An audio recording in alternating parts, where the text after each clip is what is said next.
말씀은 마태복음 16장에서 보겠습니다.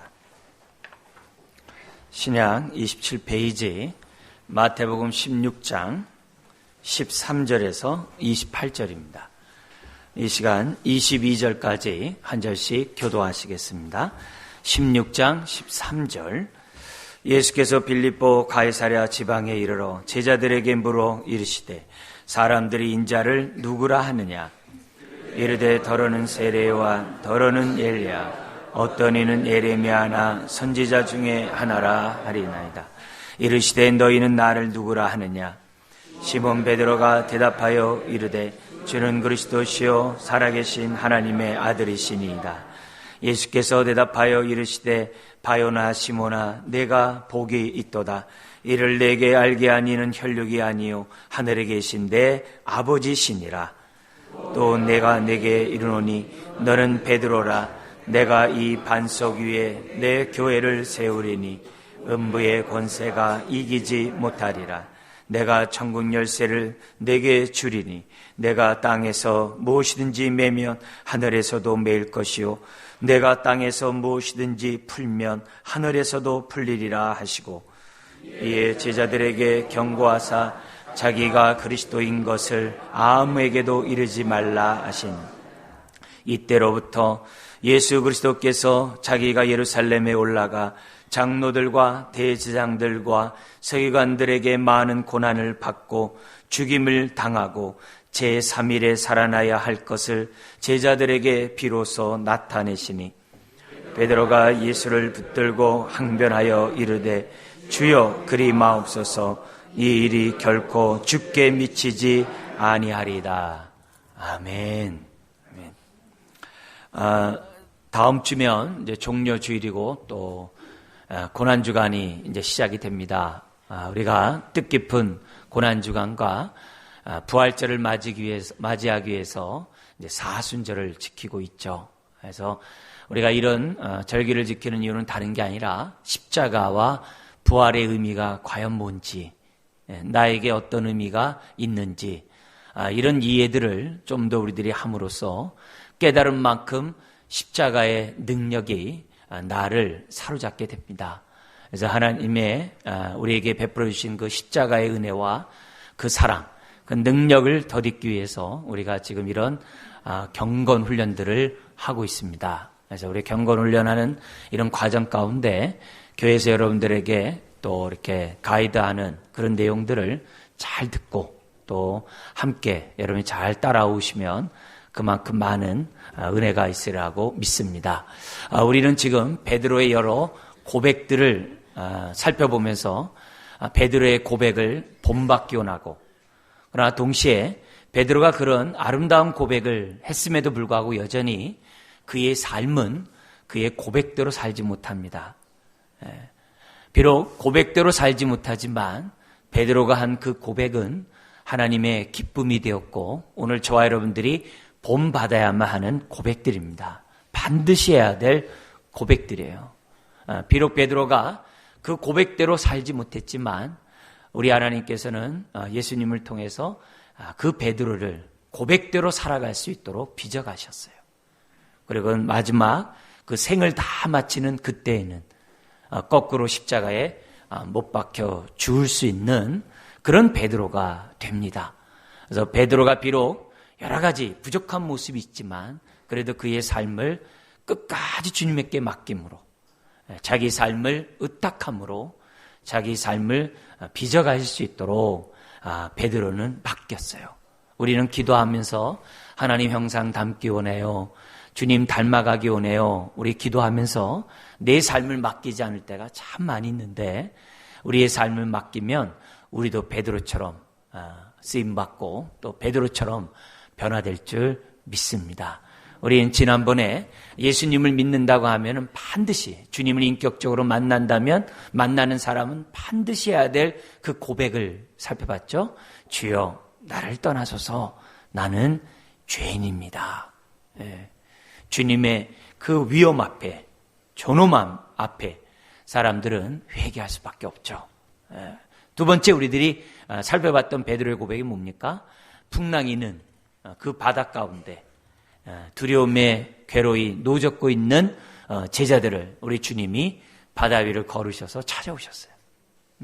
그런 주님의 모습을 보면서 베드로가 고백하죠. 주여, 만일 주님이시거든 나를 명하사 물 위를 걷게 하여 주옵소서. 그런 고백을 이제 하죠. 그러자 우리 예수님도 참 기가 막히게 오라.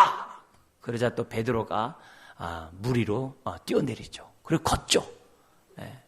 이 얘기는 예수 그리스도를 믿는 저와 여러분들은 예수님이 계신 그곳이 풍랑이 있는 고난의 현장이라 할지라도 내 인생을 주님 앞에 드리겠습니다. 주님이 있는 곳에 나 있기 원해요. 라고 하는 굉장히 귀중한 신앙 고백입니다. 이런 사람이 세상 끝날 주님을 뵐 줄 믿습니다. 훗날 정말 주님 앞에 기쁨으로 서게 되는 거죠. 오늘은 베드로의 세 번째 고백을 살펴보면서 본박교훈하고 또 이런 고백을 통해서 우리들에게 주시는 교훈을 살펴보기를 원합니다. 오늘 세 번째 고백은 16절 말씀입니다. 같이 한번 읽겠습니다. 시몬 베드로가 대답하여 이르되 주는 그리스도시요 살아계신 하나님의 아들이시니이다. 교회를 좀 다니신 분들은 누구나도 잘 알고 있는 고백이죠. 그리고 또 이런 고백을 할 때 당신은 구원받았군요. 특별히 세례를 받는 분들이 학습 세례 받는 분들이 주는 그리스도시요 살아계신 하나님의 아들이라는 그 고백을 하나님과 여러 청중들 앞에 고백하죠. 그래서 이 고백은 모든 그리스도인들의 가장 핵심이 되는 구원을 받을 수 있는 아주 핵심이 되는 그런 고백이 아닐 수가 없어요. 너무나도 아름다운 고백이죠. 안 하신 분이 있다고 한다면 반드시 하셔야 됩니다. 주님을 믿고 죄사함 받고 구원받기를 원하는 사람이라고 한다면 이 고백을 하면 그에게 하나님의 영생의 축복이 임하는 줄 믿습니다. 자, 이런 고백 얼마나 아름다운, 조금만 더 보면 이 고백 가운데 주님이라는 표현을 썼어요. 주는 이라는 표현을 썼습니다. 로드라는 표현이죠. 그 당시 로마가 지배하고 있을 때 주는 로마 황제만이 주였습니다. 그래서 황제는 자기를 숭배하라고 로드, 주님으로 부르게 했던 거죠. 나중에는 그 주님이라 부르지 않는 자들을 정말 사자밥이 되게 하고 길거리에 불을 밝히는 등불로서 사람을 태워 죽였던 끔찍한 일이 로마에서 이제 벌어지게 되죠. 이런 분위기 속에서 주님은 예수님밖에 없다는 거죠. 그래서 예수님을 향하여 당신은 하늘과 땅의 모든 권세를 가지신 주님입니다. 내 인생의 주인이 또한 내가 아니라는 거죠. 예수 믿기 전에 사람들은 자기 인생의 주인이 자기라고 주장하죠. 그래서 내가 생각하는 것이 곧 법이에요. 내가 옳으면 옳고 내가 틀리면 다 틀린 거예요. 내가 모든 생각의 중심이 내가 있어요. 내 인생의 주인은 나예요. 이게 아니라 내 인생의 주인은 예수님 당신뿐입니다. 당신만이 나의 주님입니다. 그런 고백이에요. 그래서 그동안에 내 인생의 주인 내가 아니라 내가였는데 이걸 회개하고 주님만이 나의 주인이십니다. 이런 고백이 주님이라는 고백이에요. 뿐만 아니라 그리스도, 메시아, 구세주라는 뜻이죠. 구약에서 오시마 예언되었던 그 메시아, 바로 그분이 바로 예수님입니다. 라는 고백이 그리스도요. 그런 거예요. 주는 그리스도요. 그러니까 얼마나 소중하고 귀중한 고백입니까? 그래서 우리가 신앙생활 할 때는 예수님을 믿는다고 고백할 때는 항상 주님이시고 그리스도라는 고백을 같이 해야 돼요. 어떤 분은 예수님은 나의 구세주입니다. 그리스도입니다. 메시아라고 고백하는데 그런데 내 인생의 주인은 여전히 내가 할래요. 그런 분들 계세요. 그거는 예수 믿는 게 아니에요. 예수님을 그리스도라고 구세주라고 메시아라고 고백하는 사람은 반드시 이제부터 내 인생을 주님께 맡깁니다. 예수님만이 내 인생의 주인입니다. 라고 고백하지 않을 수가 없습니다. 자, 그러면서 또 하나의 고백을 하죠. 어떤 고백을 해요? 하나님의 아들이십니다. 여러분, 하나님의 아들이란 개념, 우리는 내 아들, 또 저는 또 누구의 아들이죠. 그죠? 또 오늘 성경에 우리가 읽었습니다만 바요나 시몬 이렇게 돼 있죠. 이게 뭐냐면 요나의 아들, 바가 아들이란 뜻이에요. 그래서 요나의 아들 시몬아 이런 뜻이에요. 그래서 누구의 아들 그렇게 얘기를 해요. 근데 예수님 누구의 아들이냐? 하나님의 아들이에요. 근데 성경에서 하나님의 아들이라는 그 의미가 뭐냐? 대리자라는 뜻이에요. 뭐에 대한 대리자냐? 창조의 대리자. 그래서 하나님은 예수님을 통하여 세상을 창조하세요. 그죠? 창조하세요. 그래서 창조의 대리자. 그래서 하나님의 아들이에요. 창조의 대리자만이 하나님의 아들이에요. 구원의 대리자가 되세요. 그래서 우리 주님은 저와 여러분들을 구원하기 위해서 말씀이 육신이 되어 우리 가운데 오셨고 우리를 위하여 대신 십자가에 못 박혀 죽으셨어요. 우리가 받을 형벌을 대신 받으셨어요. 그래서 구세주의 대리자인 의미에서 하나님의 아들이에요. 또 하나 있어요. 계시의 대리자, 전달자라는 의미에서의 하나님의 아들이에요. 그래서 구약에서는 여러 선지자를 말씀하셨지만은 신약의 마지막 때는 누굴 통해서 아들로 말씀하시니라. 그래요. 그래서 예수님을 통하지 않고는 하나님의 진실한 생명의 말씀을 들을 수가 없어요. 예수 외에 다른 구원을 주시지도 않았어요. 그래서 우리가 예수님을 하나님의 아들입니다 라고 고백하는 그 고백은 얼마나 귀중한 고백인지 몰라요. 구원을 받을 수 있는 고백이고 하나님의 계시의 말씀을 깨달을 수 있는 고백이고 우리 예수님은 뭐예요? 이 세상을 창조했다고 하는 그런 고백이 되기 때문에 너무나도 귀중한 고백이에요. 그런 의미에서 우리 한번 다 같이 다시 한번 베드로가 했던 이 고백 한번 다 같이 한번 해볼까요? 주는 그리스도시요 살아계신 하나님의 아들이십니다. 이게 얼마나 귀중한 고백인지 모릅니다. 자, 그런데 이런 고백을 한 베드로에게 우리 예수님이 얼마나 기쁘셨던지 17절에 바요나 시모나, 요나의 아들 시모나, 내가 복이 있도다. 내가 복이 있도다. 신앙생활은 바로 이런 복을 받기 위해서 우리가 신앙생활하는 거죠. 세상의 물질적인 복은 일시적이죠. 육신의 안락과 편안은 있죠. 그러나 영원한 평강은 없죠. 그거는 하늘의 복을 받아야지만 영원한 평강이 있죠. 그러나 세상 사람들은 어떻게 돼요? 물질의 복을 받으면 성공하고 잘 살고 편안할 줄 알아요. 여러분, 물질을 가지면 가질수록 더 갖고 싶어요. 권력을 가지면 가질수록 더 갖고 싶어요. 사람의 탐욕은 밑빠진 독이에요. 끝이 없어요. 오직 하늘의 복을 받은 사람만이 자족할 수 있어요.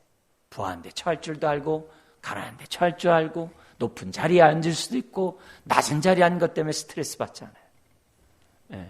감사하면서 하루를 살아갈 수 있어요. 그래서 이런 고백한 베드로에게 내가 복이 있도다. 그러면서 뭐라 그래요?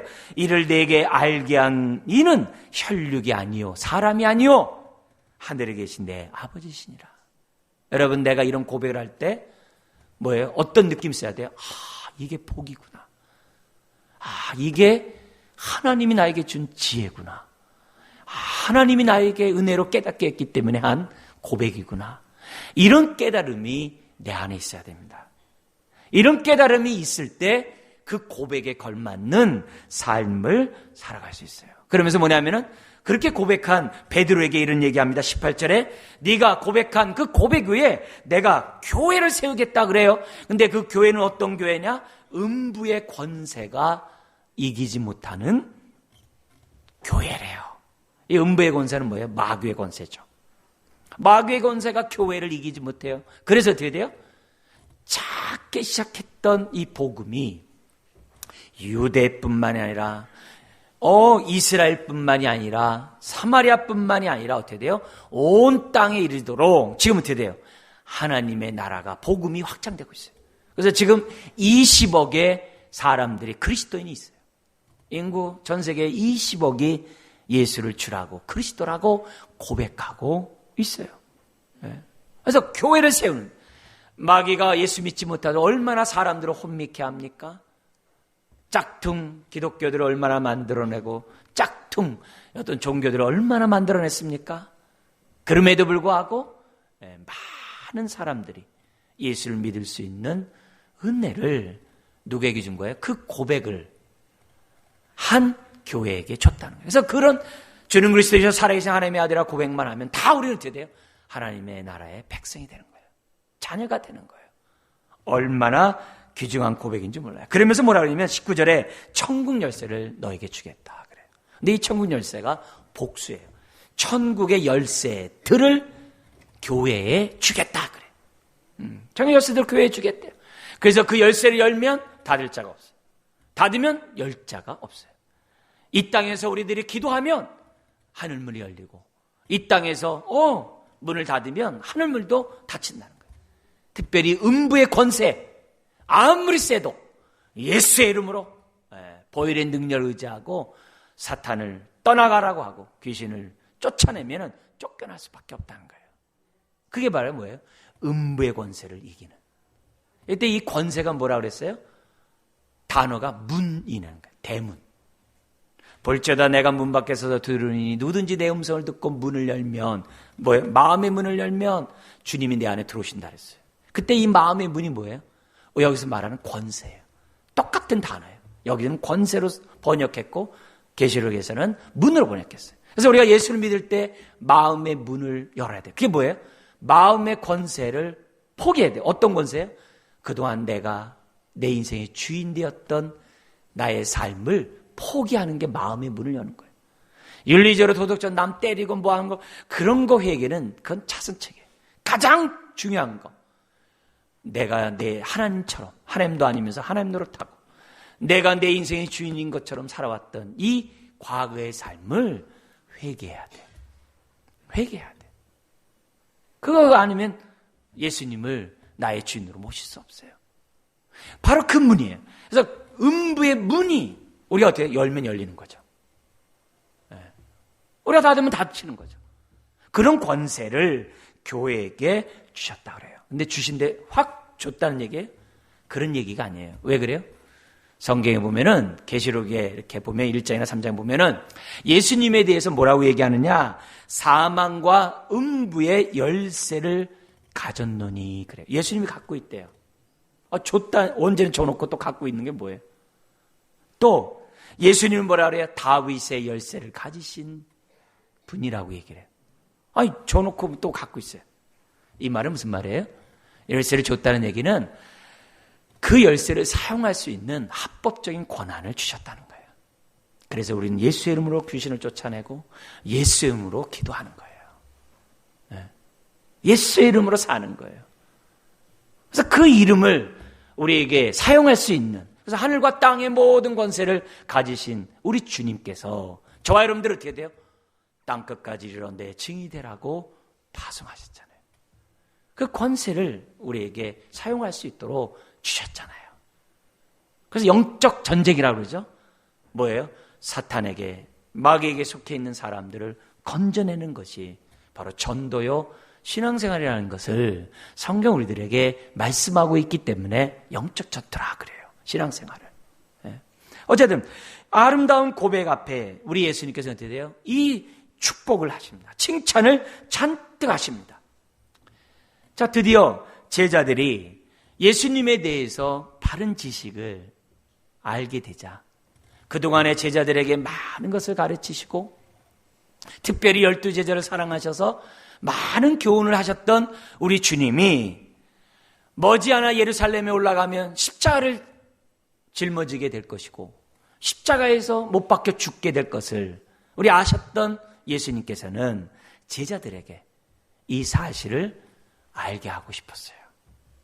그래서 때가 되매 머지않아 십자가를 짊어지게 될 예수님은 제자들에게 자신이 누구신지를 이 사건을 통해서 알게 하신 거죠. 그래서 우리가 읽지 않았습니다만 앞에서는 사람들에게 제자를 묻는 거죠. 사람들이 나를 누구라 하느냐?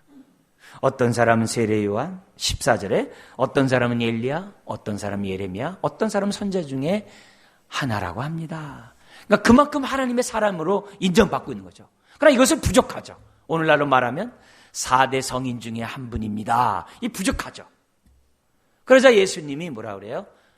제자들에게 말씀하십니다. 너희들은 나를 누구라 하느냐? 그때 베드로가 나와서 한 말입니다. 주는 그리스도시요 살아계신 하나님의 아들이십니다. 이런 고백을 베드로가 한 거예요. 그러니까 이런 고백에 대한 바른 고백을 하니까 예수님이 누구신지 바로 아니까 비로소 우리 예수님께서는 제자들에게 말씀하고 싶으셨던, 가르치고 싶으셨던 그 교훈을 하십니다. 그게 21절입니다. 같이 한번 읽어볼까요? 이때로부터 예수 그리스도께서 자기가 예루살렘에 올라가 장로들과 대제사장들과 서기관들에게 많은 고난을 받고 죽임을 당하고 제3일에 살아나야 할 것을 제자들에게 비로소 나타내시니, 비로소 나타냅니다. 언제요? 이때로부터. 그래요.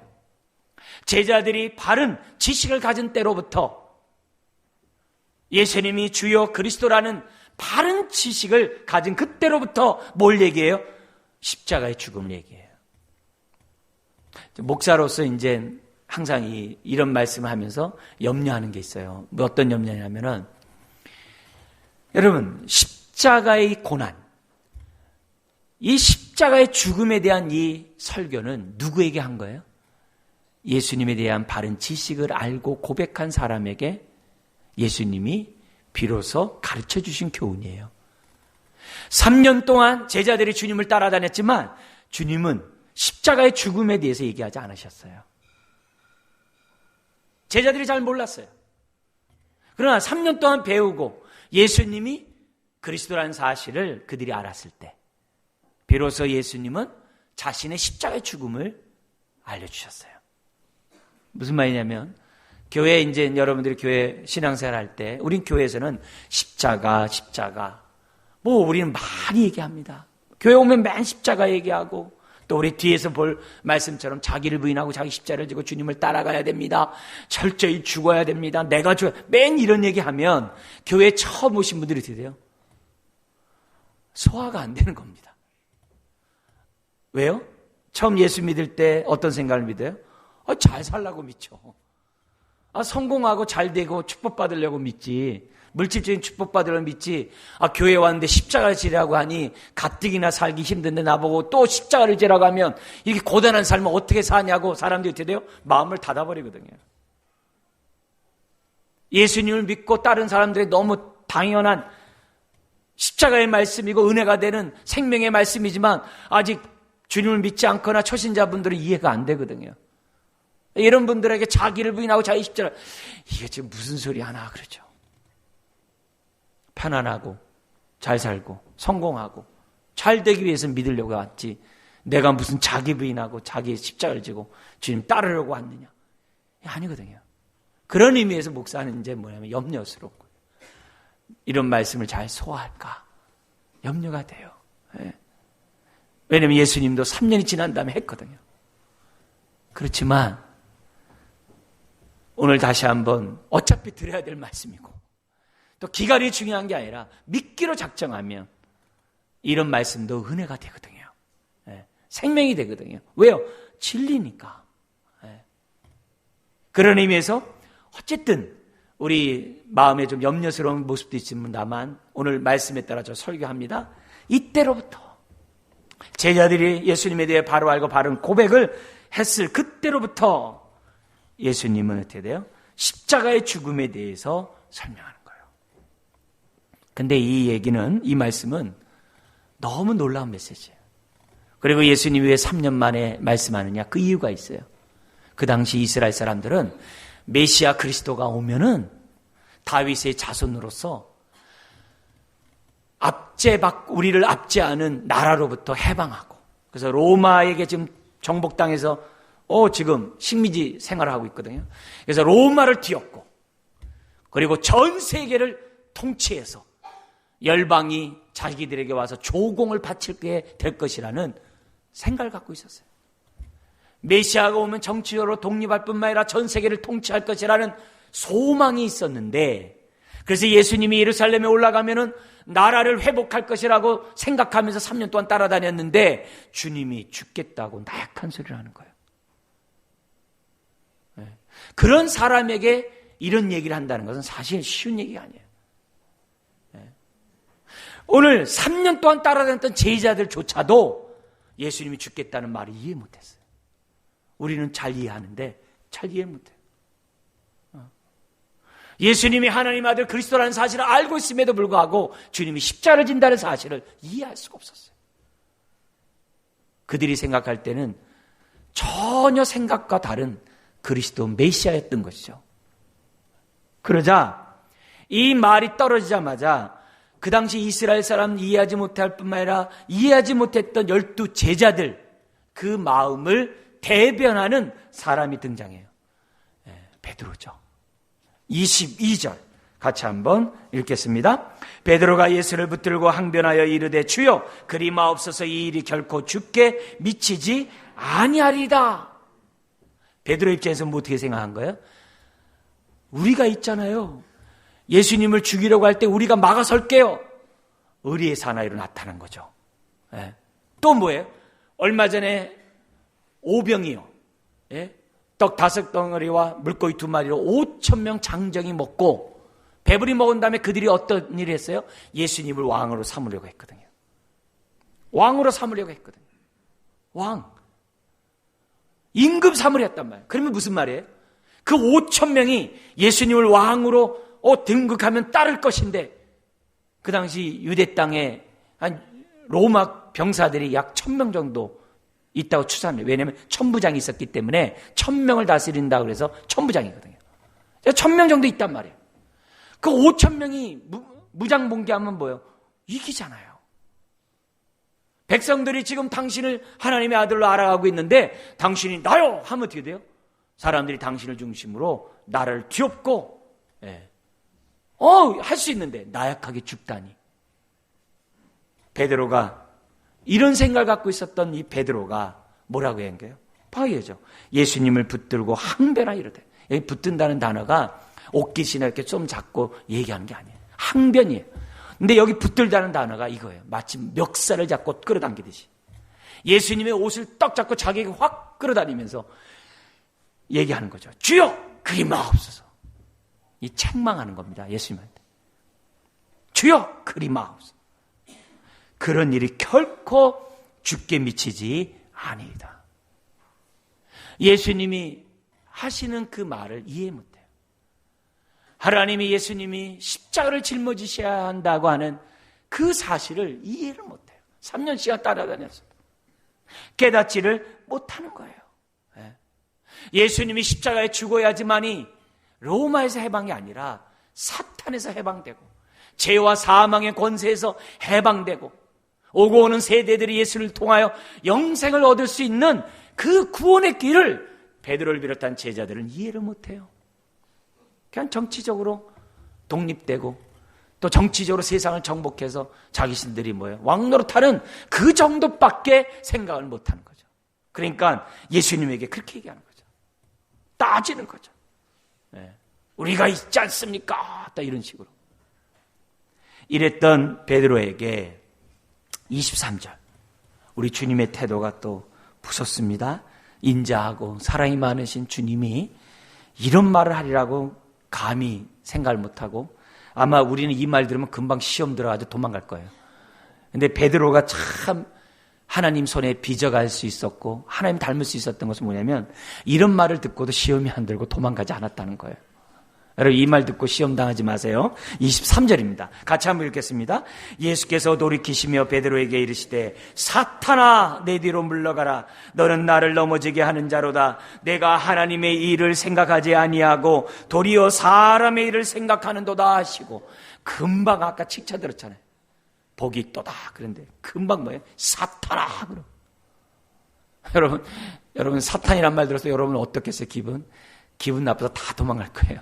내가 무슨 사탄이냐면서 다 하겠어요. 근데 여기서 말하는 사탄은 뭐냐? 하나님의 일을 구하지 않고 사람의 일을 구하는 게 사탄이에요. 그러니까 사탄이 멀리 있다고 생각하면 안 돼요.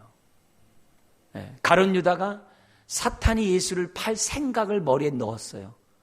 성경에 이렇게 있어요. 예수를 팔 생각을 넣은지라. 그러니까 뭐예요? 사탄에 따라 조종을 당한 거예요. 그래서 예수를 은 30에 팔아버리잖아요. 그게 사탄이죠. 오늘 우리가 주는 그리스도시여 살아계신 하나님의 아들이라 고백하면서도 어떤 삶이 될 수 있다는 거예요? 사탄이 될 수도 있어요. 어떻게 하면요? 하나님의 일을 구하지 않고 사람의 일을 구하면 사탄이 될 수 있어요. 목사인 저도요, 사탄이 될 수 있죠. 왜요? 여러분도 알금 생명의 길로 가도록 권면하지 않고 사망의 길로 가도록 설교하면 전 사탄이 되는 거죠. 좁은 길 가지 않고 넓은 길 가도록 하면 저도 사탄이 되는 거죠. 우리 주님은 이 복음적인 측면에서는 굉장히 단호하게 설명하고 있어요. 사탄아 물러가라. 여러분, 베드로가 어떤 사람이에요? 그렇게 고백했던 베드로. 그런데 사탄이라는 말을 들어요. 얼마나 순간이 얼음으로 쫙 변했겠어요. 얼마나 두려움으로 변했겠어요. 베드로만 사탄이었겠어요? 다른 제자들도 대변했으니까 다 동시에 똑같은 말을 듣고 있는 거죠. 그러므로 여기서 우리가 깨달을 것이 이것입니다. 비록 우리가 아름다운 고백에서도 어떠해야 된다는 거예요? 아직도 주를 알아가는 지식 속에 자라가야 한다는 거예요. 선줄로 착각하지 말라는 거예요. 목사인 저 자신도 주를 아는 지식 속에 끝까지 자라가지 않으면 저도 사탄적인 일을 할 수 있어요. 여러분, 엘리 대제사장이 구약에 나와요. 40년 동안 대제사장을 했어요. 그러나 그의 말년은 백성들을 다 어둡게 만든 사탄적인 일을 하다가 죽고 맙니다. 처음부터 그랬을까요? 안 그렇습니다. 우리는 주를 아는 지식 속에 계속 자라가야 돼요. 그렇지 않으면 세상적이고 인간적이고 정욕적이고 마귀적인 그러한 생각으로 저와 여러분들이 이용당할 수가 있다는 거예요. 잊어서는 안 돼요. 잊어서는 안 돼요.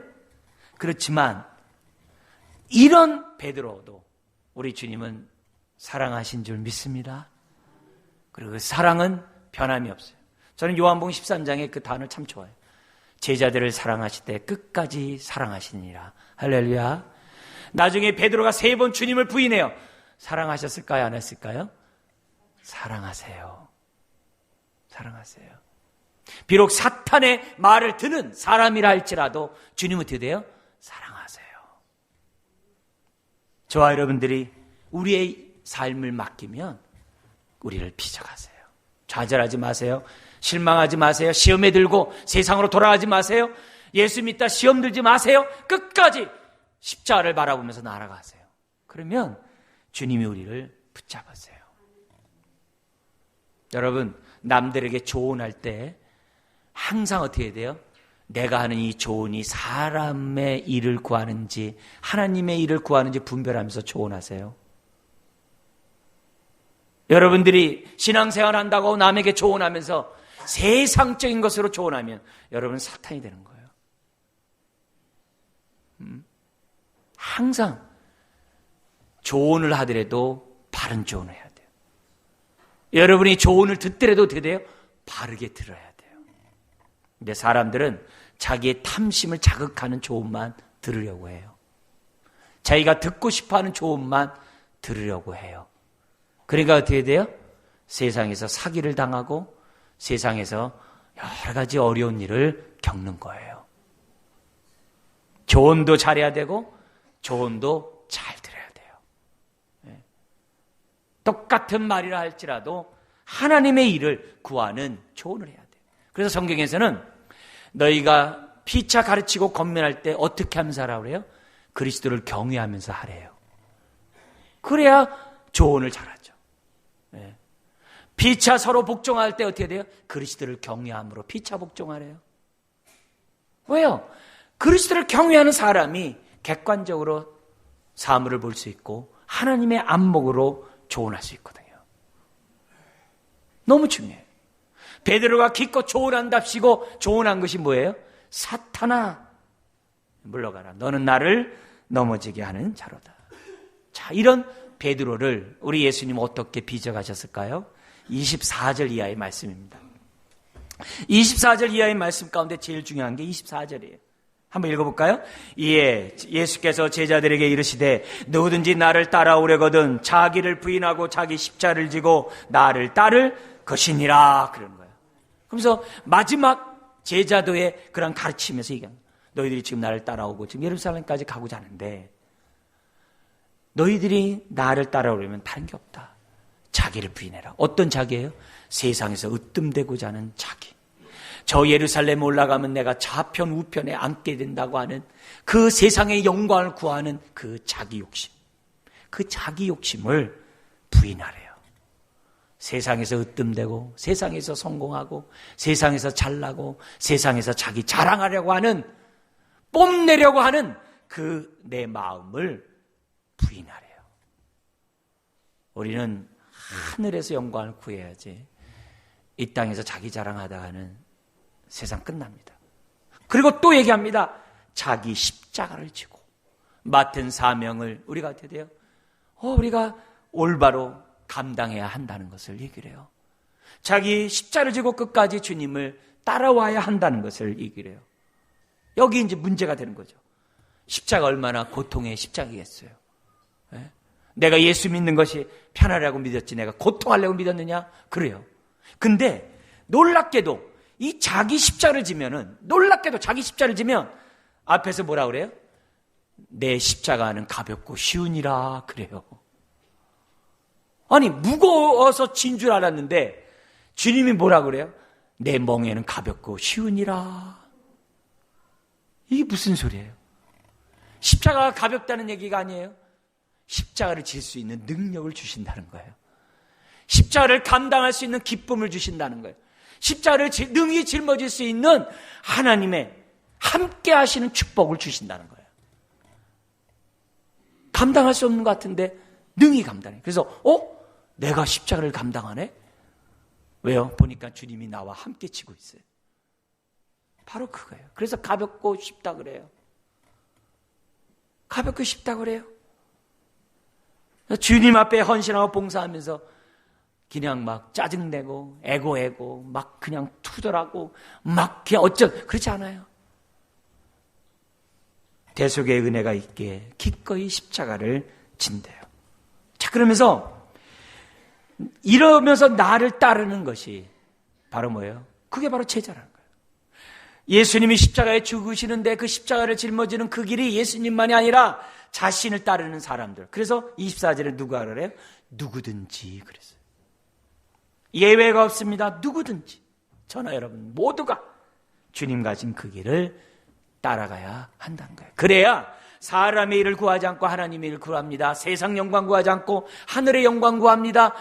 세상의 물질의 부유함이 아니라 믿음의 부유함을 구하면서 산다 이거예요.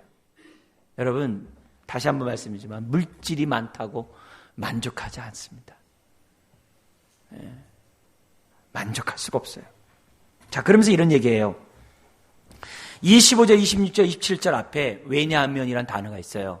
왜 그러냐? 그러니까 앞에 거 설명하는 거예요.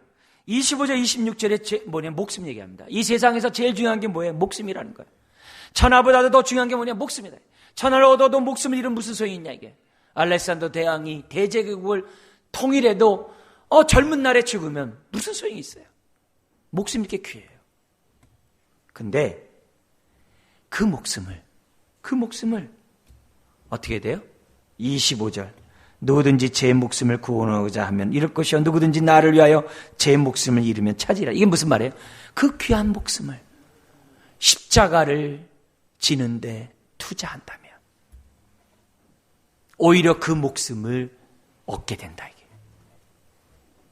여러분 부모는 자녀를 위해서 희생을 해요. 목숨까지 줘요. 왜요? 그만큼 가치 있고 사랑하기 때문에.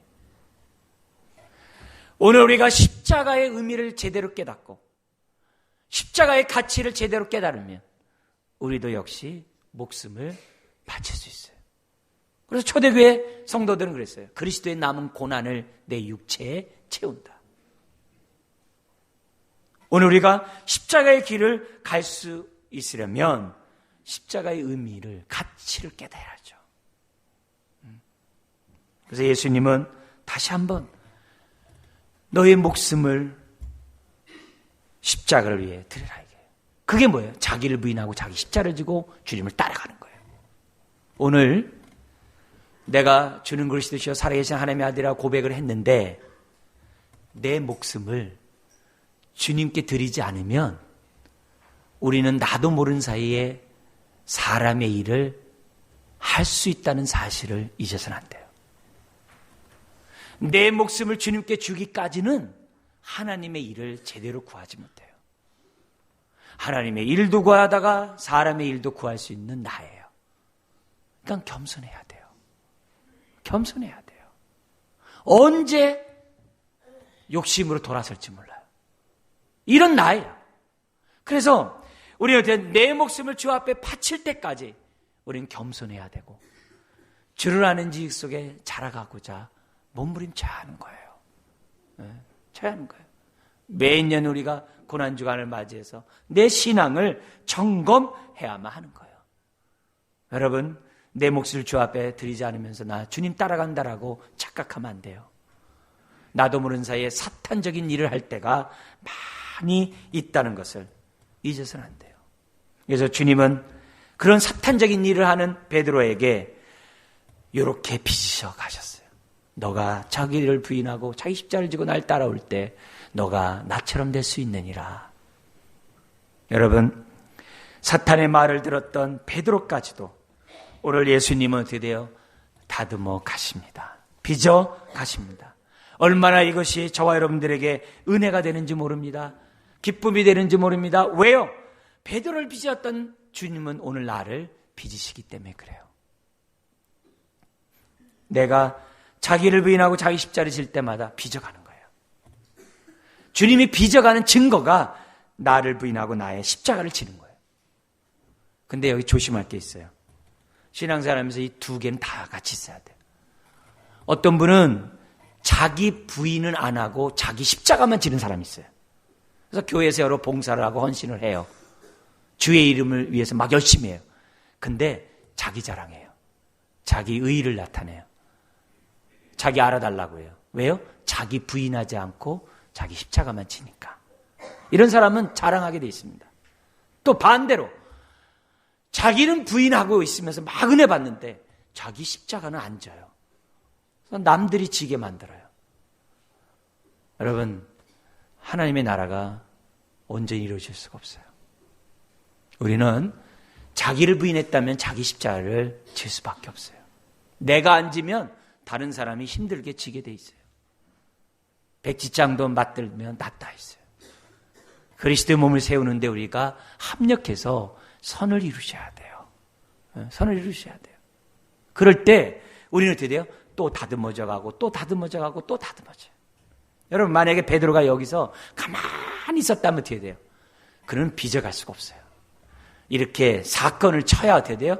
다듬어 가는 거죠. 네. 오늘 이런 메시지를 통해서 다시 한번 주님, 내가 여기 있사오니 나를 빚어가 주시옵소서. 여러분, 이럴 때 27절의 축복이 있죠. 같이 한번 읽어볼까요? 인자가 아버지의 영광으로 그 천사들과 함께 오리니 그때 각 사람이 행한 대로 갚으리라. 여러분, 십자가를 부끄러워하지 않고 끝까지 십자가를 짊어지면 하나님이 그를 축복하신다는 거죠. 여러분, 십자가는 세상 사람들 볼 때 미련해요. 어리숙해요. 그 수치해요. 참 무식해요. 그렇지만 그 십자가를 짊어지고 끝까지 가면 하나님이 우리의 인생을 축복하신다고 하는, 만나주신다고 하는 메시지가 바로 27절이에요. 여러분, 신앙생활 오래 해도 내 안에 의와 희락과 화평이 없는 이유가 뭘까요? 신앙생활 오래 해도 하늘의 기쁨과 영광을 맛보지 못한 이유가 뭘까요? 신앙생활 오래 해도 자꾸 사탄이 좋아하는 하나님의 일보다 사람의 일을 자꾸 나타내는 일이 웬일일까요? 다른 게 아닙니다. 내 인생을 주님께 맡기지 않았기 때문에 그래요. 베드로를 빚어가셨던 주님은 오늘 나를 빚기 원하세요. 우리의 인생을 맡기십시다. 그러면 주님의 빚기시는 그 빚어가시는 그 증거, 나를 부인하고 나의 십자가를 지고 주님을 따라가는 내 모습을 보게 될 것입니다. 그럴 때마다 감사하고 또 감사하고 우리 연약한 무릎을 일으켜 세워서 끝까지 정말 주님의 나라까지 걸어갈 수 있는 저 여러분 되시기를 주의 이름으로 축원드립니다. 기도하겠습니다. 하나님 아버지,